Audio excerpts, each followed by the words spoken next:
Ya Allah. Terus bagaimana hubungan dengan anak saya yang sekolah di pesantren? Pak, ini mau nanya Pangan menyebarkan dakwah kepada Terima Allah kasih Bapak. seluas-luasnya Assalamualaikum warahmatullahi demi wabarakatuh. Bismillahirrahmanirrahim. Assalamualaikum warahmatullahi wabarakatuh. Alhamdulillah hamdan katsiran thayyiban mubarakan fi kama yuhibbu rabbuna wa yarda. Wassalatu wassalamu ala Rasulillah wa ala alihi wa ashabihi wa man tabi'ahum bi ihsanin ila yaumiddin amma ba'du. Ikuti Islam azani ya Allah wa yakum, para pemirsa Fatwa TV dan para pendengar radio dimanapun Anda berada.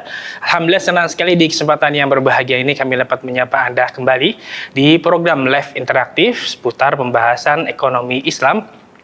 Dan program ini diasuh dan dibimbing oleh guru kita, Al-Ustadz Dr. Erwandi Tarmizi, Hafizahullah Ta'ala, di mana beliau anggota salah satu Dewan Fatwa Perhimpunan Ahli Irsyad. Salawat dan salam semoga tercurahkan kepada suri toleran kita Nabi Muhammad SAW, beserta para keluarganya, para sahabatnya, juga para pengikutnya, hingga akhir zaman nanti. Allahumma amin.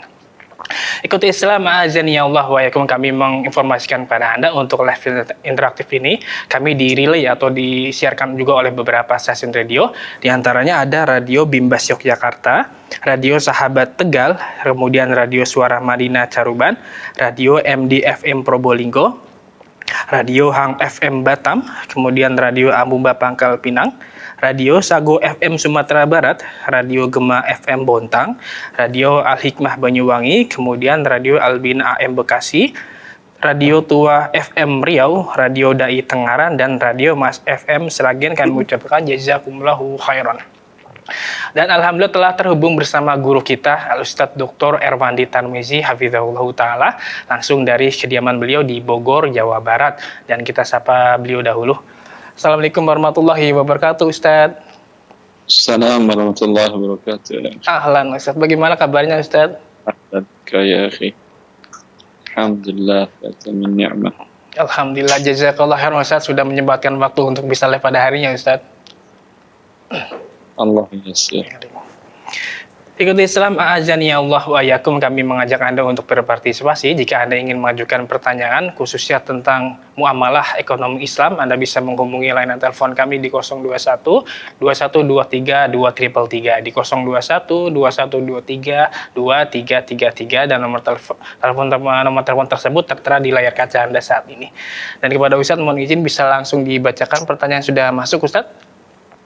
Fadhal akhi, silakan. Pertanyaan pertama kita bacakan dari Ludi Surendra di Bandung, Jawa Barat. Bismillah, Assalamualaikum Ustadz. Ustadz, Ana mau bertanya tentang praktek hawala. Ana pernah menyimak kajian Zoom tanya jawab Ustadz Erwandi Hafizahullah, di mana poinnya di situ kita tidak boleh menjual barang yang belum kita miliki, meskipun kita sudah membayarnya terlebih dahulu. Tetapi pada praktek hawalah dibolehkan, seakan-akan ini bertentangan, sehingga Ana bingung Ustadz, mohon penjelasannya, barakallahu fikum.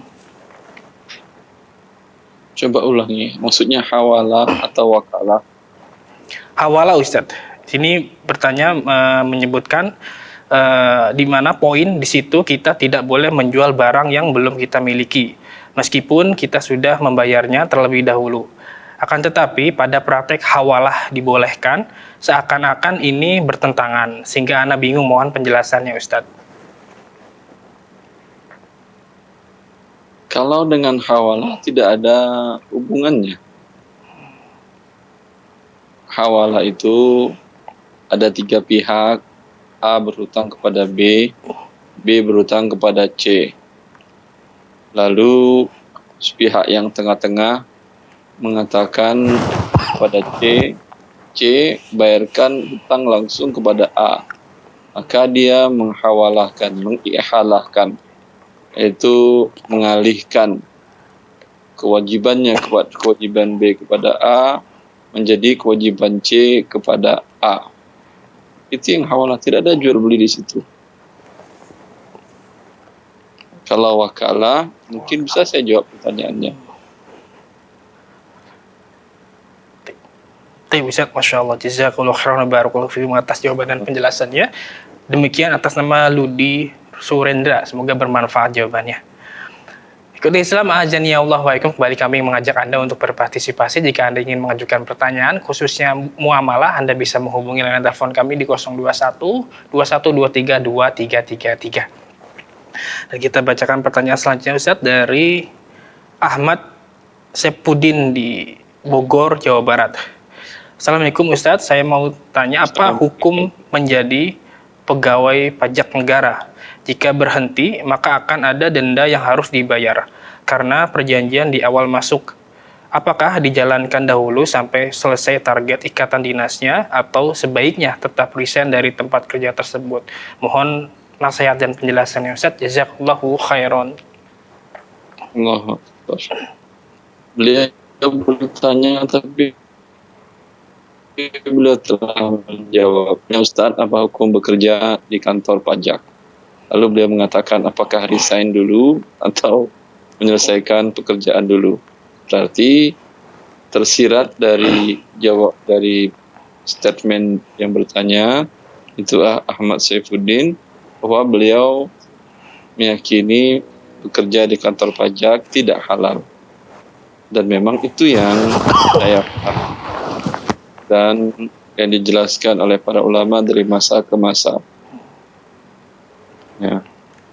Berdasarkan hadis Nabi SAW diriwayatkan dalam Abu Dawud dengan sanad yang hasan, di mana Rasulullah SAW bersabda, la yadkhulul jannata sahibu maksin, tidak akan masuk surga menarik pajak. Dan dalam hadis Muslim, Rasulullah mengatakan tentang seorang wanita yang berzina, lalu kemudian beliau bertaubat. Lalu Rasulullah mengatakan, andai taubatnya dibagikan kepada 70 orang penarik pajak, akan cukup untuk mereka.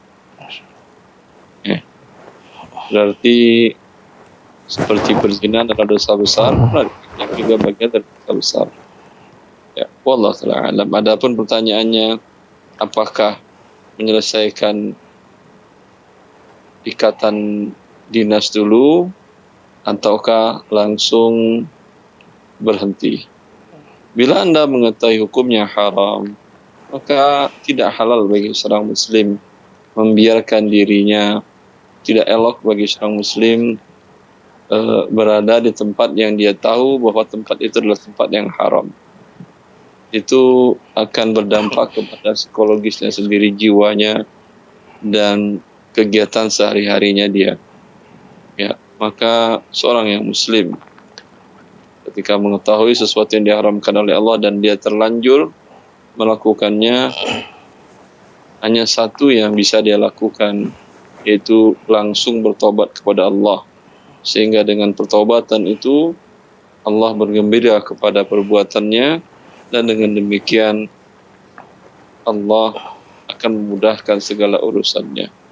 Tapi bila dia tidak bertobat dan meneruskan, karena konsekuensi dari bertobat dari sebuah perbuatan yang terlarang adalah meninggalkan langsung perbuatan tersebut. Di mana Allah Azza wa Jalla menyatakan dalam orang yang terlanjur berbuat riba, "Man ja'ahu mau'izatun min rabbih fantaha." Siapa yang datang kepadanya peringatan bahwa Allah mengharamkan berbuat riba, lalu kata Allah, maka langsung dia berhenti. Tidak menunggu A, B, C, tidak. Langsung dia berhenti. Maka dialah yang orang yang sempurna keimanannya dan mendapatkan pertobatan yang diterima oleh Allah dan mendapatkan kebahagiaan di dunia sebelum di akhirat. Ya. Ustaz, Masya Allah. Jazakallahu khairan wa barakallahu fikum atas jawaban dan penjelasannya. Demikian bertanya, semoga bisa difahami. Ikuti Islam azani ya Allah wa yakum. Kami kembali mengajak Anda untuk berpartisipasi. Jika Anda ingin mengajukan pertanyaan khususnya tentang muamalah, Anda bisa menghubungi layanan telepon kami di 021 2123 2333. Dan kita angkat kembali pertanyaan sudah masuk dari website Ustaz. Dari Wahid Nur Hidayah di Sidoarjo, Jawa Timur.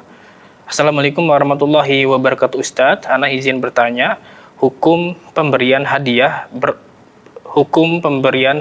perlombaan mubah. Setelah Ana baca buku karangan Ustadz Dr. Erwandi dikatakan lomba yang bersifat mubah itu haram hadiahnya. Bagaimana halnya lomba cerdas cermat, lomba menulis cerpen atau karangan atau puisi, lomba desain, lomba ide analis, bisnis dan teknologi, apakah juga haram Ustaz? Mohon penjelasannya, jazakallahu khairan. Ada yang masyru', ada yang mubah. Ada yang masyru', kata Rasulullah SAW, la sabaqa illa fi khuffin aw hafirin aw naslin. Tidak boleh mendapatkan hadiah dari suatu perlombaan kecuali untuk 3 jenis perlombaan. Maka 3 jenis perlombaan ini, pacu kuda, pacu unta, dan memanah, jelas boleh pemenangnya mendapatkan hadiah dari sponsor atau dari donatur. Untuk 3 ini boleh atau tidak? Selain 3 ini boleh atau tidak? Di sini ada perbedaan pendapat para ulama. Sebagian para ulama mengkiaskan hal yang semakna dengan itu. Maknanya apa? 3 keterampilan ini yang dijelaskan oleh Rasulullah SAW itu mengandung makna mengasah keterampilan berjihad fi sabilillah. Berjihad fi sabilillah, memperjuangkan agama Allah. Maka keterampilan, kemampuan, wawasan, hal-hal yang mengenai jihad fi sabilillah boleh dilakukan perlombaan dan diberikan hadiah. Ya. Lalu pertanyaan tadi, apakah lomba desain dan segala macam termasuk? Tergantung misi desainnya, tergantung misi cerpennya, tergantung isi dari apa lagi tadi? Cerpen, desain, Puisi Ustaz. puisi. Nah, Bila puisi, cerpen dan desainnya mengandung unsur dakwah fi sabilillah, dan dakwah fi sabilillah adalah salah satu unsur berjihad fi sabilillah. Karena agama Allah Azza wa Jal sebagaimana ditegakkan dengan kekuatan, juga ditegakkan dengan ilmu dan hujjah dan keterangan yang nyata. Ya, dan keterangan itu bisa disampaikan dengan bahasa puisi, bahasa cerpen, atau bahasa desain. Selagi tidak ada di sana yang Anda buat hal-hal yang diharamkan oleh Allah Azza wa Jalla. Masya Allah, Ustaz, jazakallahu khairan wa barakallahu fikum atas jawaban dan nasihatnya. Demikian bertanya, semoga bisa difahami.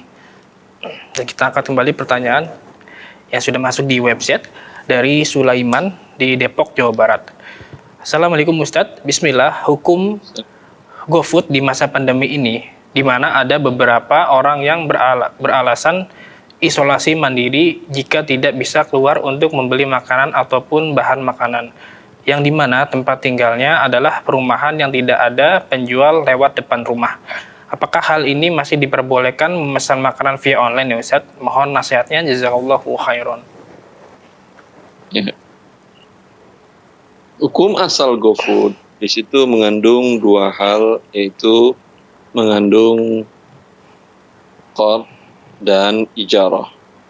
Dan Nabi SAW dalam hadis Amr bin Shu'aib, beliau mengatakan, Nabi SAW la yahillu salafun wa bay'un. Tidak halal menggabungkan akad pinjaman dan akad jual beli, atau jual, termasuk para ulama mengatakan termasuk jual beli jasa atau sewa menyewa.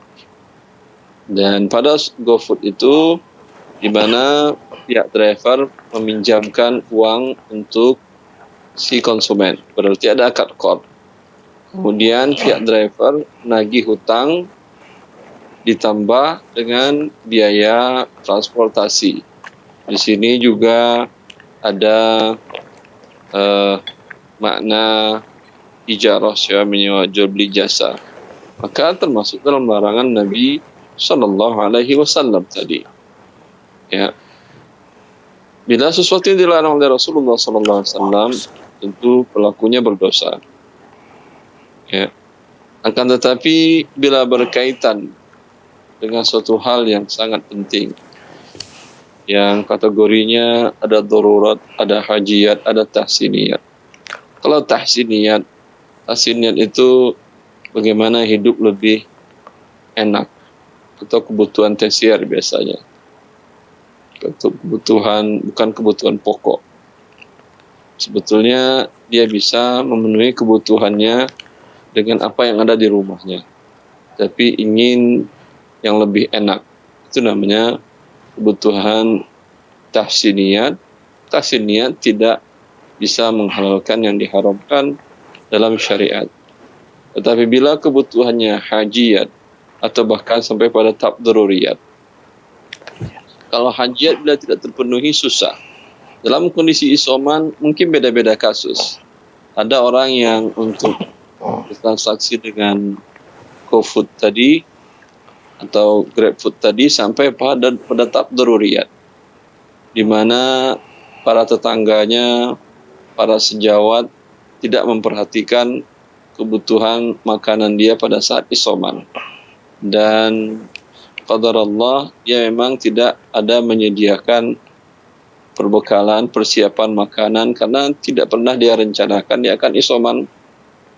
Tahu-tahu keluar hasil swab bahwa dia positif, ada salah satu anggota keluarganya yang positif.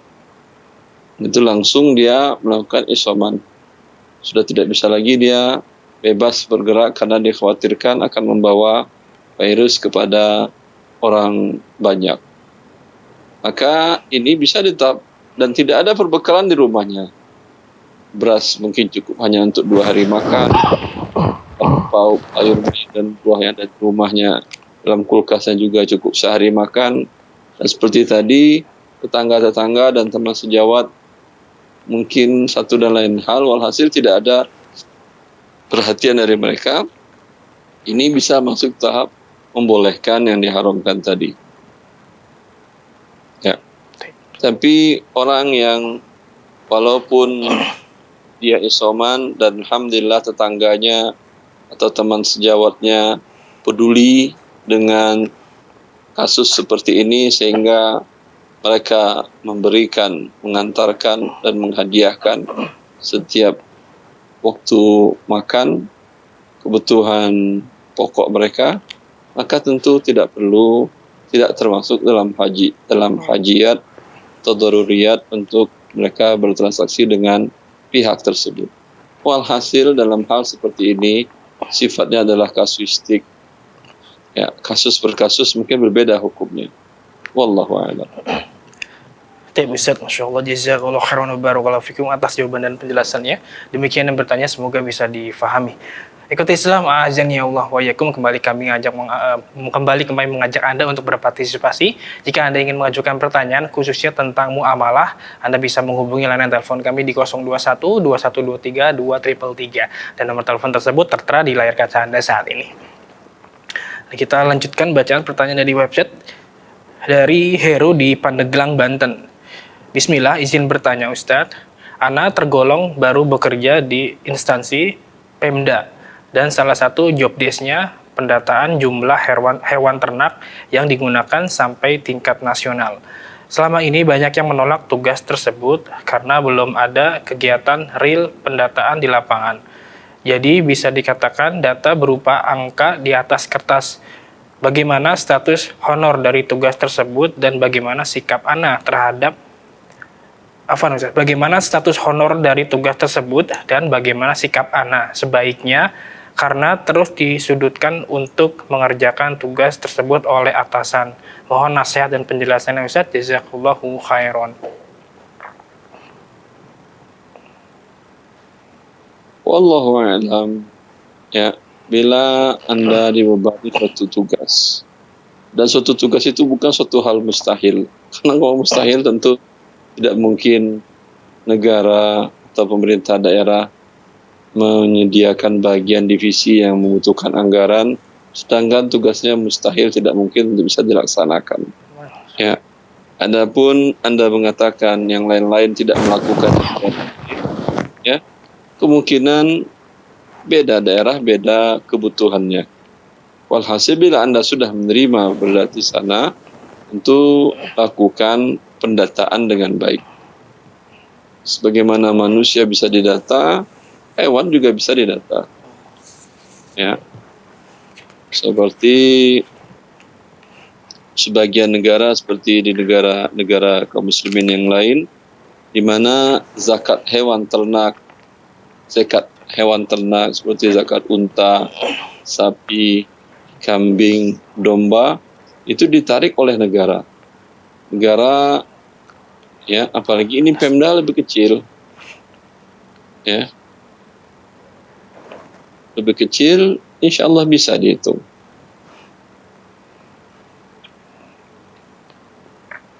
Nah, Ustaz, Masya Allah. Jazakallahu khairan wa barakallahu fikum atas jawaban dan penjelasannya. Demikian bertanya, semoga bisa difahami. Kemudian minta berlindung kepada Allah Azza wa Jalla. Allahumma na'udzubika minal hammi wal hazan wal ajzi wal kasal. Wal jubni wal bukhal. Ya, wa min ghalabatid daini wa qahrir rijal. Ya Allah, aku berlindung kepadamu dari rasa kekhawatiran dan rasa kesedihan dan keluh kesah. Wal ajzi wal kasal, ketidakmampuan dan malas. Ketidakmampuan tadi menurut Anda kayaknya tidak mampu saya. Berlindung kepada Allah dari hal demikian, ya. Dan terkadang Anda bisa mampu, tapi orang lain nggak melakukan, daerah lain nggak melakukan, Anda berpikir sehingga timbul rasa malas. Memang nggak ada gunanya. Tidak ada guna karena Anda diamanahkan untuk hal tersebut. Maka minta perlindungan kepada Allah. Semoga dengan demikian Allah berikan kepada Anda kemauan yang kuat untuk melaksanakan tugas yang diamanahkan. Nah, Ustaz, jazakallahu khairan wa barakallahu fikum atas jawaban dan penjelasannya. Demikian bertanya, semoga bisa difahami. Dan kita angkat pertanyaan sudah masuk via telepon. Assalamualaikum, Fatwa TV. Waalaikumsalam.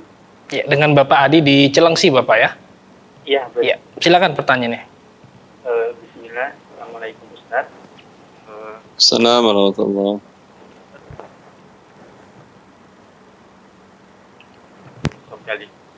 Ini saya dan teman mendirikan sebuah perusahaan startup, Ustaz. Terus di dalam perusahaan startup itu kami mendapatkan proyek dan alhamdulillah dengan cara yang halal, tender segala macam kami dipilih. Terus kemudian dalam pembuatan itu lebih ke IT aplikasi itu ini membutuhkan tools yang berbayar. Nah, di dalam pengerjaan itu kami memanfaatkan tools yang harusnya kami beli. Terus kemudian sebenarnya kami udah dapat tools apa? Memanfaatkan tools untuk membuat aplikasi. Memanfaatkan tools orang yang harusnya kami beli dulu. Berbayar. Ya, berbayar. Nah, kami itu gimana Ustaz? Nggak kedengaran, maaf. Maaf, saya nggak paham. Karena kemungkinan ini permasalahannya. Ya. Anda butuh tools, kemudian Anda pakai tanpa izin atau beli atau pinjam atau sewa. Oh, tanpa izin sih lebih itu ya, tanpa izin. Tanpa izin. Ya udah, terus. Terus kemudian kami ada DP. Kami ada 3 orang pendiri ini ada DP. Sebenarnya saya pernah usulin ke pemegang saham 2 orang ini, gimana kalau uang DP ini kita beli tools ini yang berbayar ini. Tapi dengan alasan 2 pemegang saham ini harus diutamakan operasional dulu. Nanti untuk tagihan kedua baru kita beli tools ini, Ustaz, gitu. Artinya dipakai dulu kemudian kami beli gitu. Gimana ya statusnya itu, Ustaz, yang uang yang kami pakai itu terus kemudian baru dibeli gitu tools yang orang yang kami manfaatin gitu. Anda kalau tidak bisa beli, pinjam. Nggak bisa dia minjamin. Pemilik toolsnya tidak mau minjamin. Nggak mau karena sistemnya itu, toolsnya itu kan di luar negeri, Ustaz. Jadi kami harus belinya itu harus pakai kartu kredit mereka bayarnya. Dan salah sewa tidak ada yang menyewakan. nggak ada yang menyewakan. Hanya satu-satunya beli. Salah satunya beli gitu. Minta ke mereka juga nggak ngasih. Ya mungkin ngasih karena mereka itu tidak ya itu kita harus beli gitu, software tools itu. Ya udah, kalau nggak ada solusi, kalau bikin sendiri tools yang sama juga nggak bisa. Kemungkinan kalau kita bikin sendiri itu sesuai perjanjian awal yang kami ajukan itu setahun. Ternyata di tengah jalan si pemberi pekerja ini ya mempercepat itu saat proses pengerjaannya itu. Nah, kami dengan tim yang kecil tidak bisa untuk dengan handle yang itu gitu, dengan tim yang kecil itu permintaan mereka. Wallah alam. Setelah teknis tentu Anda lebih tahu. Ya, Anda lebih tahu bagaimana mengelola cash flow keuangan perusahaan Anda. Yang jelas sesuatu yang diharamkan oleh Allah, yaitu menzalimi orang lain. Si pemilik hak cipta tools ini, ya, tentu haram Anda lakukan. Dan kezaliman tidak berhenti di dunia saja. Az-zulmu zulumatun yaumal qiyamah. Sebuah kezaliman akan mengantarkan kepada kezaliman nanti di akhirat. Nanti di akhirat Anda dan tim Anda akan membayar haknya dia. Kemana Anda mau cari? Sekarang mungkin masih ada alamatnya. Nanti di akhirat miliaran manusia. Mana kalian bertiga teriak-teriak untuk mencarinya dia. Dan tetap kalian harus mencari. Ya. Gimana ya? Kami kan udah kalau memang tidak mampu, tidak ada uang untuk membeli tools tadi, tidak bisa juga minjam dari orang lain, tidak bisa juga sewa dari orang lain, dan tidak juga bisa buat sendiri. Tinggal Anda katakan kepada pemberi kerja, kami tidak mampu melakukan pekerjaan, sudah. Kecuali Anda bayar cash di awal. Kalau enggak, kami enggak mampu melakukan pekerjaan. berarti Atau solusi lain, Anda carilah investor untuk usaha Anda tadi. Baik mungkin akadnya pinjaman kah, atau musyarakah, atau mudharabah, atau musyarakah. Dengan cara-cara yang dihalalkan oleh syariat, akad-akad transaksi untuk mendapatkan modal tadi. Atau mungkin masing-masing Anda menambah modal perusahaan tadi, ya. Banyak cara yang dihalalkan oleh Allah. sebenarnya udah kami beli sih Ustaz. Yang ini udah kami beli dengan yang hasil itu udah kami beli di sekarang yang live Terus gitu. antum udah beli lalu bertanya. Pertanyaannya apa berarti? Ya, takutnya kami itu sebelum beli kami pakai dulu Ustaz gitu. Sebelum Taib. Ada berapa sekian rentang waktu pakai tanpa berbeli? Iya betul, sekitar beberapa bulan, 4 bulan apa 3 bulan, 4 bulan kami. Tinggal Anda surati pemilik hak paten di luar negeri tadi, kami selama 4 bulan telah memakai tanpa membayar, tanpa membeli. Apa konsekuensinya? Apakah kalian maafkan? Atau kami bayar kompensasi? Atau seperti apa? Dengar jawabannya udah. Kalau diikhlaskan ya alhamdulillah. Yang penting ada sebagian program ketika Anda membeli yang lama-lama sebelumnya mereka maafkan. Ada yang seperti itu. Baik. Ada juga yang tidak mungkin. Entah kehalalannya. Berarti tetap harus ke ini ya yang tadi Ustaz ya. Kalau kami akan hubungi. Ya, baik, cukup Bapak Adi di Cilengsi. Cukup. Nah, Baik, Afan. Terima kasih jazakallahu khairan sudah menelpon di Fatwa TV. Barakallahu fikum. Bisa kita lanjutkan pertanyaan dari website. Pertanyaan dari Ishak di Lebong, Bengkulu. Assalamualaikum warahmatullahi wabarakatuh Ustadz. Saya seorang petani. Saya menggarap tanah orang lain, padahal saya belum pernah bertemu dengan orang yang mempunyai lahan tersebut. Pertanyaannya, bagaimana hukum tanaman yang saya makan dari hasil tanaman tersebut? Mohon penjelasannya Ustadz. Jazakallahu khairan. Ya, ini bagian dari mengambil hak manusia, ghasab, merampasnya. Ya. Sekarang harus yang Anda lakukan mencarinya sampai ketemu atau ahli warisnya dan menyelesaikannya. Kalau harus berbayar, berbayar. Kalau konsekuensinya di mana tanaman menjadi milik mereka, tentu dipertimbangkan. Mungkin mereka harus bayar kompensasi berapa, dan seterusnya. Alhasil tidak halal bagi seorang muslim. Rasulullah 14 abad lalu telah mengumumkan di Arafah, di haji wada'nya. Dia mengatakan, inna amwalakum wa dima'akum haramun alaikum fi yawmikum hadha, fi syahrikum hadha, fi baladikum hadha. Allahumma balligh, Allahumma syahad. Rasulullah mengatakan dalam khutbahnya di hadapan sebanyak lebih dari 10.000, 100.000 para sahabat yang hadir di waktu itu, dan mengatakan sesungguhnya harta kalian haram diambil oleh yang lainnya. Ya, sebagaimana Allah mengharamkan negeri ini, Arafah, kemudian bulan ini, bulan haji, dan hari ini, hari Arafah. Dan dalam firman Allah Azza wa Jalla, Allah mengatakan, ya ayyuhalladzina amanu la ta'kulu amwalakum bainakum bil batil illa an takuna tijaratan an taradim minkum.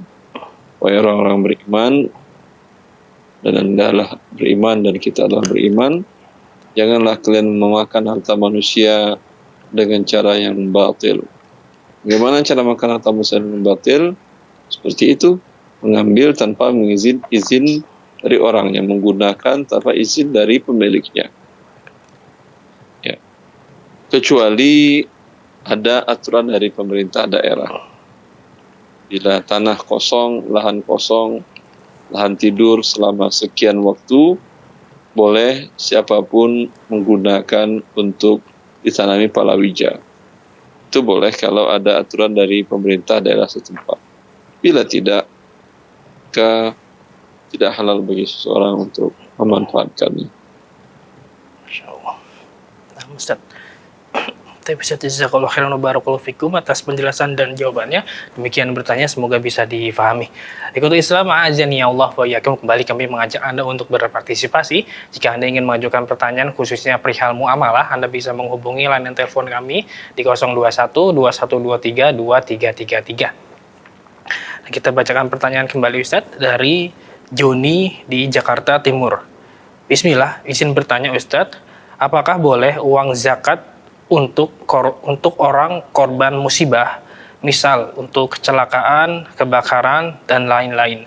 Mohon nasihatnya Ustadz, jazakallahu khairan. Allah sudah menjelaskan siapa yang memiliki harta zakat tersebut. Maka tidak boleh kita tambah dan tidak boleh kita kurangi. Yaitu innamas shadaqatu lil fuqara'i wal masakin wal 'amilina 'alaiha wa fir riqabi wa fi sabilillah wa ibnis sabil faridatan min Allah. Allah, zakat adalah milik para fakir miskin. Kemudian amil itu pengelola zakat, penarik dan pendistribusi, menyimpan dan mendistribusikan pada para mustahiknya. Kemudian orang yang berhutang, ya, orang yang dalam jihad fisabilillah, dalam perang. Kemudian ibnus sabil, itu orang yang dalam perjalanan. Maka orang yang dalam bencana tergantung. Ada orang dalam bencana tapi dia punya harta yang cukup banyak. Ya, terjadi umpamanya corona, pandemi, dia masih memiliki harta yang cukup banyak, baik uang tunai di tabungan, di bank, ataupun dalam berbentuk properti, tanah, bangunan, dan segala macam. Ya, ini kalau orang seperti ini tentu tidak berhak menerima zakat. Tapi kalau yang terkena musibah tadi, memang dia punya rumah, tapi qadar Allah yang terjadi adalah gempa. sehingga rumah tidak bisa dia tempatin, dan kalau tempati kemungkinan datang gempa susulan atau angin kencang, dikhawatirkan akan tertimbun dia sekeluarga. Dia mengungsi, ini dia berarti tidak punya tempat tinggal. Ya, kalau harus narik uang ke bank, semuanya namanya dalam kondisi bencana gempa seperti itu, nggak kepikiran lah orang menyelamatkan dompet dan segala macam, KTP, ATM, nggak kepikiran. Mungkin butuh waktu untuk bisa mencairkan atau menarik dananya. Ini berarti dia dalam keadaan fakir miskin. Boleh dia menerima zakat, dan boleh bagi orang yang muzaki, yang wajib berzakat, atau bagi amil menyerahkan kepada mereka ini. Nah Ustaz, Masya Allah, jazakallahu khairan wa barakallahu fikum atas jawaban dan penjelasannya. Demikian yang bertanya atas nama Joni, semoga bermanfaat jawabannya. Dan kita akan lanjutkan bacaan pertanyaan dari Rosi Magfirani di Bukit Tinggi, Sumatera Barat. Assalamualaikum Ustaz, saat ini beberapa bank syariah sudah mengeluarkan kartu kredit syariah. Pertanyaannya yang pertama, apakah kartu kredit syariah tidak mengandung sistem riba? Dan yang kedua, apakah hukum pemakaian kartu kredit syariah untuk memperlancar usaha? Mohon nasihatnya Ustaz, jazakallahu khairan. Bagaimanapun juga, walaupun murni syariah, anggap tidak ada ribanya, tidak ada ghararnya, tidak ada kezaliman, halal. Tapi kartu kredit, kartu hutang. Bolehkah seorang muslim berhutang? Ya. Kapan seorang muslim boleh berhutang? Berhutang dalam kondisi keadaan butuh. Kalau sekedar bisnis memperlancar, berarti tanpa itu pun bisnis Anda bisa jalan.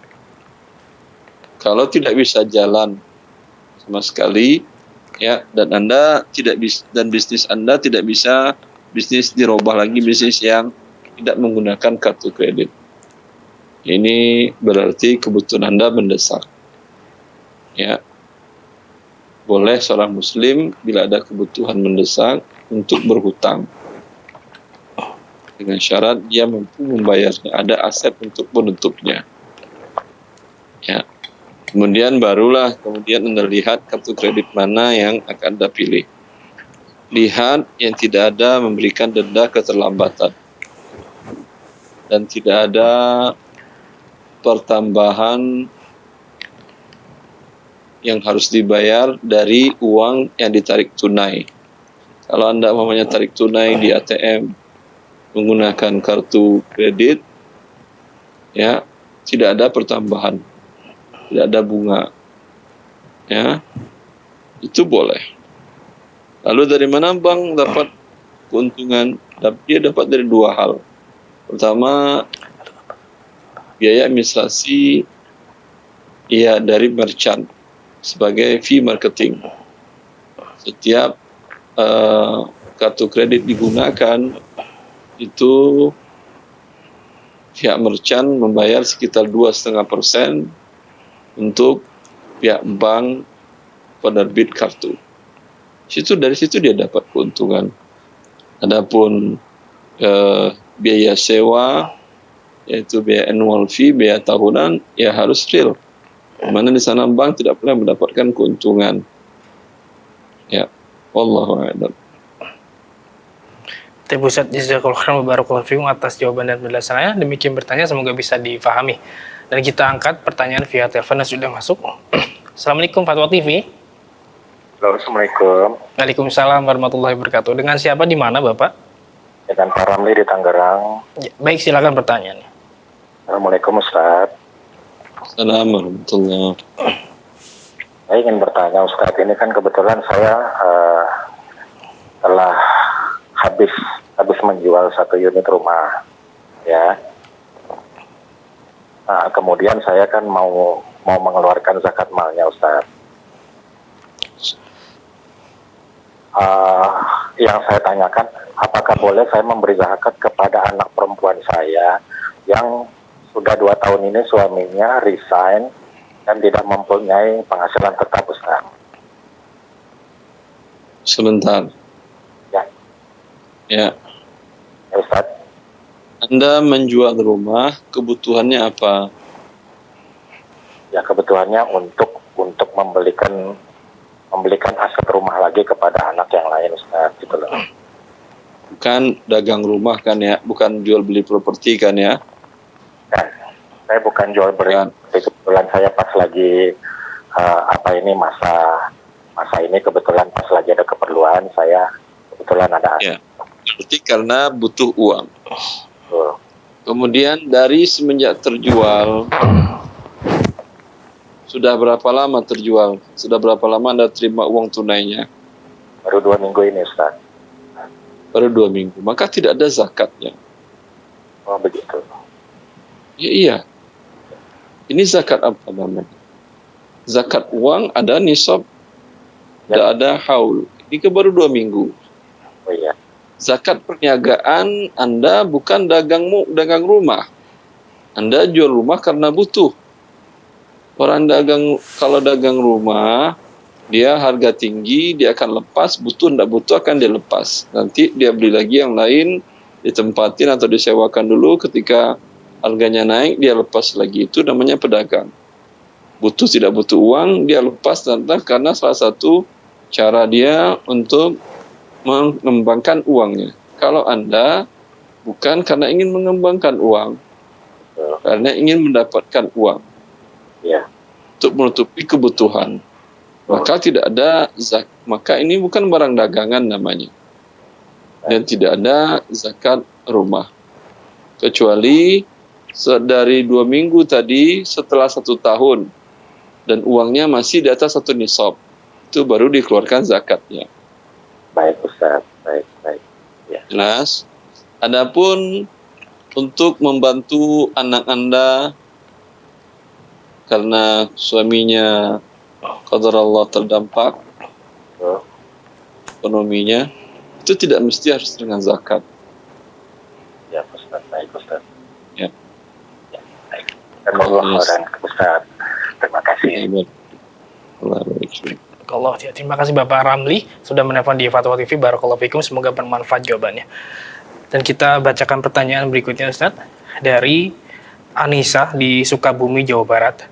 Bismillah, Ustadz, Ana pernah membaca penjelasan Ustadz Erwandi bahwa salah satu marketplace pay tidak haram selama kita tidak menggunakan fasilitas free ongkir atau cashback. Jika salah satu marketplace pay tersebut tidak memungut biaya admin dibanding cara pembayaran lain, apakah itu merupakan riba? Mohon penjelasan Ustadz, jazakallahu khairan. Saya nggak paham. Dibanding tidak memungut biaya admin, maksudnya apa? Jadi di sini sebutkan tidak haram selama tidak menggunakan fasilitas free ongkir atau cashback. Jika marketplace tersebut tidak memungut biaya admin dibanding cara pembayaran lain, Ustaz. Apakah itu merupakan riba? Biaya admin dari mana? Anda kan top up, itu berarti Anda mendepositkan dana, akadnya kod. Ya. Admin apa maksud adminnya? Admin admin e-walletnya kah atau admin apa maksudnya, nggak paham saya. Di sini tidak disebutkan Ustaz qadarullah. Walhasil, bila itu bukanlah manfaat seperti free ongkir atau ada cashback atau ada voucher atau ada diskon kalau menggunakan e-wallet tertentu, maka itu ia riba.